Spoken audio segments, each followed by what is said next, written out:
Hello my dear students, good morning to all of you. In previous class we have already discussed on the various design factors, right? So now in today's session we'll have a we'll discuss on the limitations in design.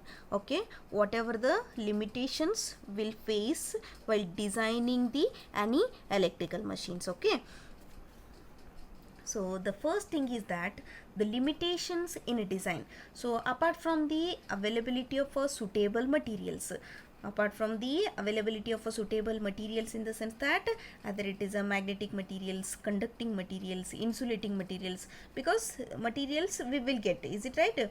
We'll get the suitable materials, as well also we'll get the some facilities available for the manufacturing of a required machine parts.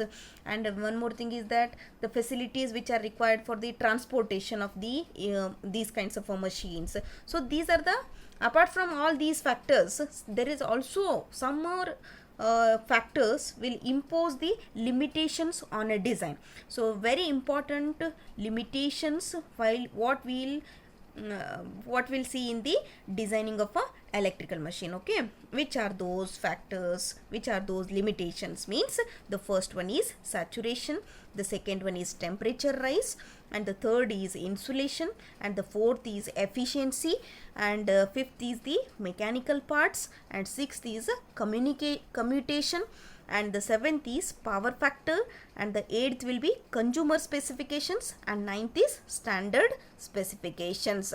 Apart from those three factors what I had mentioned, the first one is availability of a suitable materials like a conducting material or the insulating materials or the magnetic materials. Will get all the suitable materials, right? And the second thing is facilities which are available for the manufacturing of the various machine parts. So for that also manufacturing facilities are also available, and which the facilities required for the transportation also available. So these are the factors what we can have it. Apart from these factors, so while designing any electrical machine will face some limitations. So these are the limitations. Okay, the first one is saturation. Saturation means what?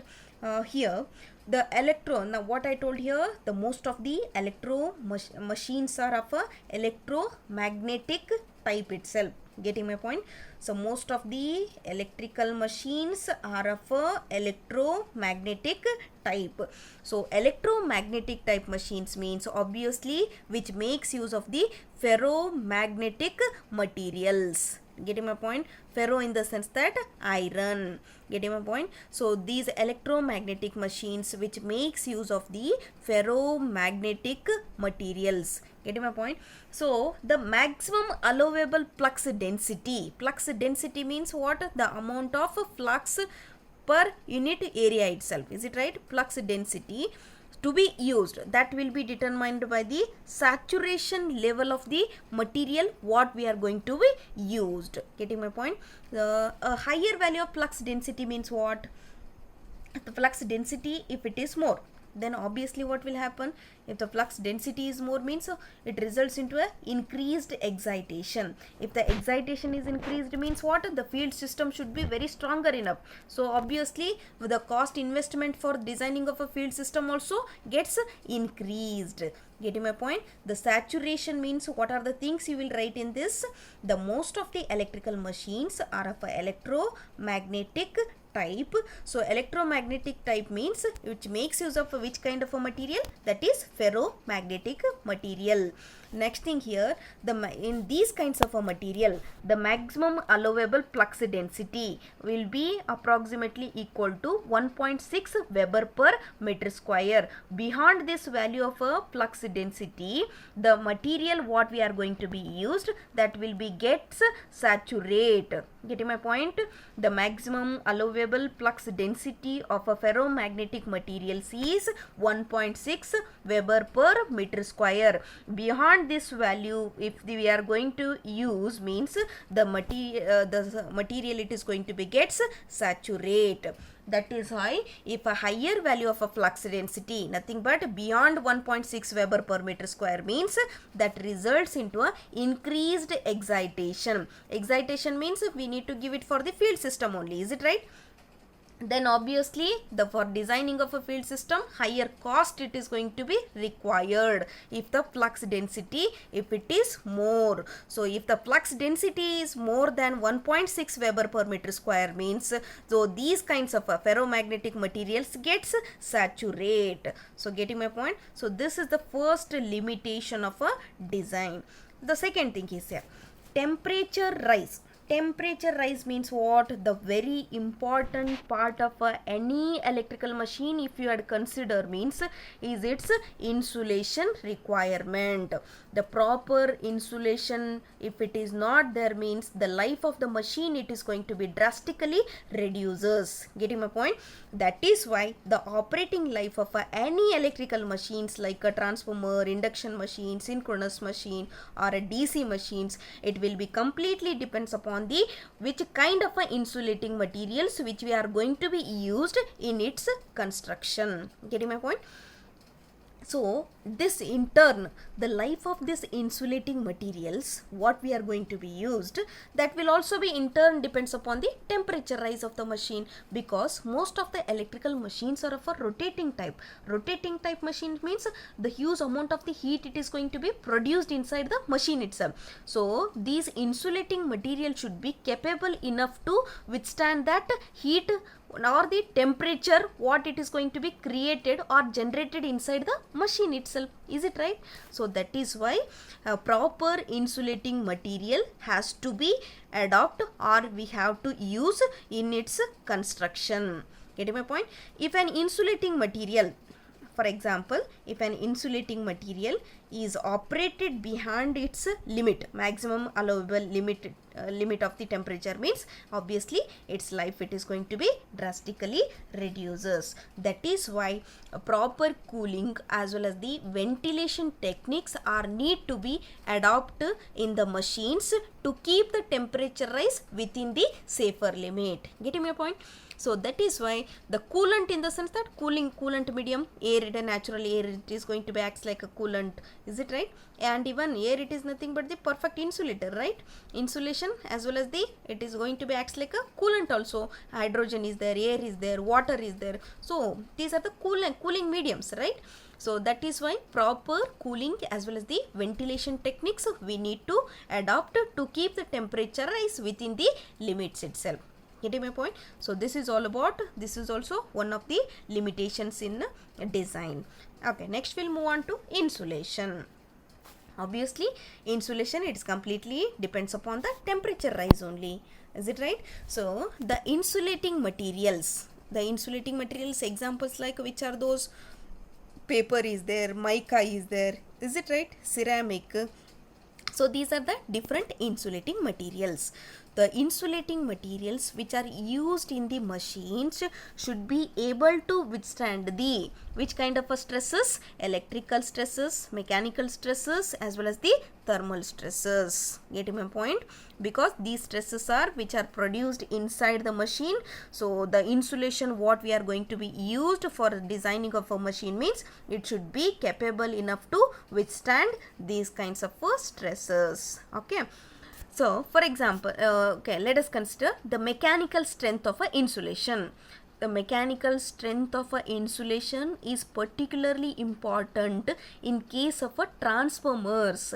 Why it is important in case of a transformers? In the sense that in case of in transformers, large axial as well as the radial forces are going to be produced. When these kinds of forces will produce means whenever the secondary winding of the transformer, if it is short circuited with the primary side on itself. Getting my point?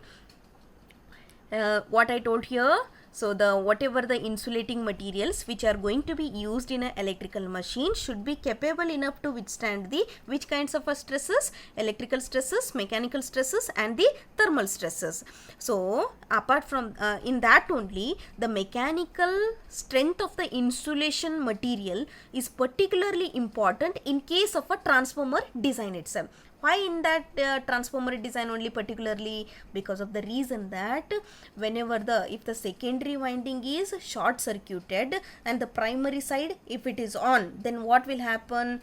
If it is secondary side it is short circuited means large axial as well as the radial forces are going to be produced inside the transformer itself. Is it right? So therefore that is why in order to overcome those, the designing of a insulation of a transformer must be very much capable enough to withstand the large mechanical stresses. Getting my point?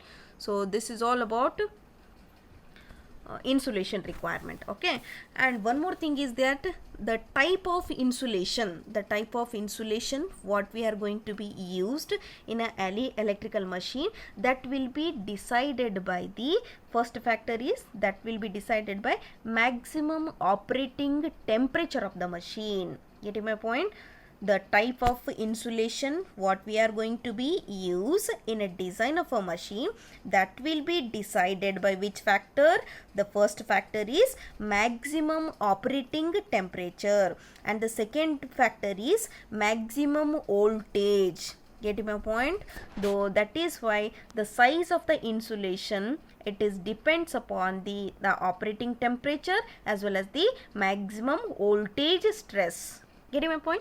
So for example, if you had considered the for example, suppose any machine which will be having the same operating voltage is there, same operating voltage will be same. Getting my point? But the insulation requirement, either it is a thicker or thin insulation requirement. So thicker insulation has to be used if large sized conductors there means. Getting my point? Large size conductors means current carrying capacity will be more. In that case, current carrying huge amount of the current that will be responsibly handled by the conductors means we should give a thicker insulation. In case of a smaller sized conductors, obviously the current carrying capacity will be low. So in that case we can provide thin or a less amount of insulation. Getting my point? So that is why the insulation requirement will be depends upon the maximum operating temperature as well as the maximum voltage stress. Getting my point? So next we'll move on to efficiency. Efficiency means what? The efficiency of a machine should be as high as possible. What purpose? To reduce the operating cost. Is it right? In order to reduce the operating as well as the maintenance cost means the efficiency of the machine should be very high itself. Getting my point?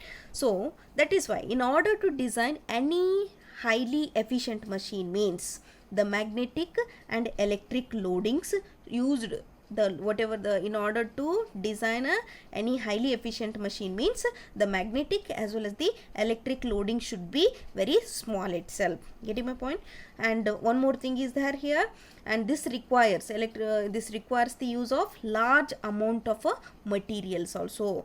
Material in the sense that both iron, conducting material, both iron as well as the copper or aluminium itself. Getting my point? Efficiency, it is nothing but what? In order to reduce the operating cost of a machine, the efficiency of the machine should be very high itself. Getting my point?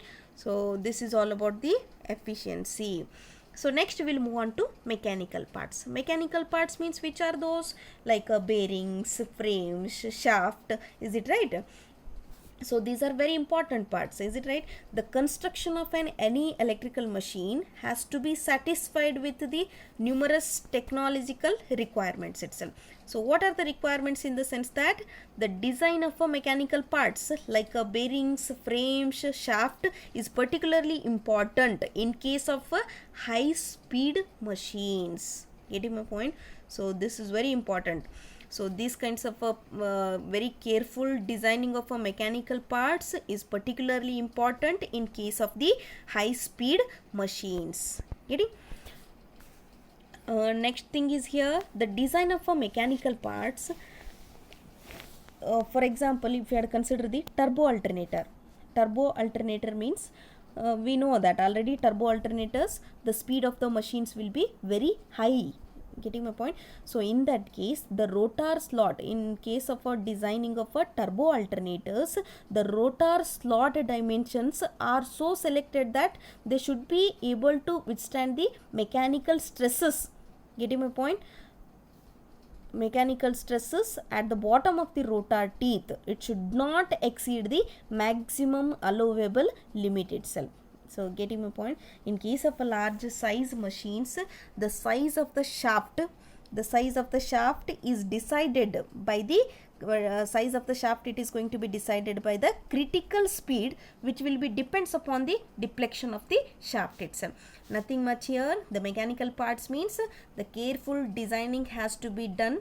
Mechanical parts like bearings, frames, shaft, this is particularly very important in case of the high speed machines. In case of induction motors also, the length of the air gap is kept as small as possible, because of the reason that in order to have the good power factor. Getting my point? Obviously, if poor power factor is there means it will not be efficient itself. So next we'll move on to commutation. Commutation in the sense that the problem of commutation is particularly important in case of a commutator machines. Commutator machines means like a DC machine is there, is it right?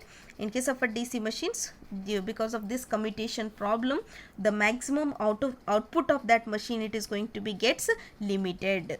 So this is the also one limitation. So next, power factor. Power factor means what? So suppose we know that power factor, the power developed in the machine, that will be given by how? P is equal to V into I into cos phi, where cos phi is nothing but the power factor. When we take from that equation, cos pi is equal to P divided by V into I itself. Is it right? Suppose the power factor cos phi, if it is low, poor power factor is there, then poor factor means that is nothing but the use value of the current.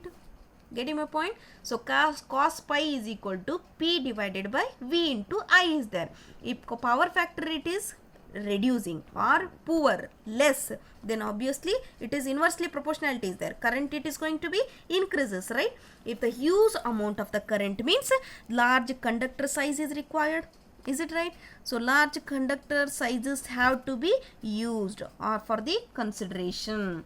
So that is why the power factor should be very high. Getting my point? So next, another limitation is consumer specifications. Obviously the consumer requirement will be the whatever the machine we will get with the lesser amount of with a lesser amount itself. Economic constraints imposed by the manufacturers as well as the consumers itself. The limitations imposed by the consumer specifications on the design of any electrical machines are like what? Consumers have to be met the design in such a way that it should be satisfy all the specification from the consumer side. It will be obviously, it should be feasible, economically feasible and efficient enough, and reliability should be there, and durability, nothing but lifespan of the machine should be very high, but the cost should be very less. So these are the consumer specifications will be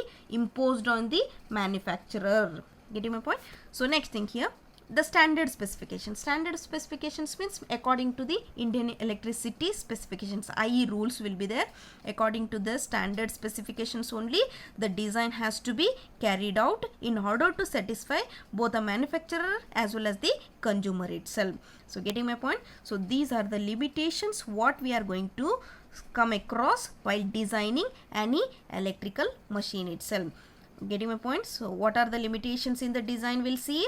The first is saturation, temperature rise, insulation, efficiency, mechanical parts, commutation, power factor, consumer specifications and the standard specifications. So these are the limitations what we'll face during the design of any electrical machines. I hope it is clear to all of you. Okay, thank you.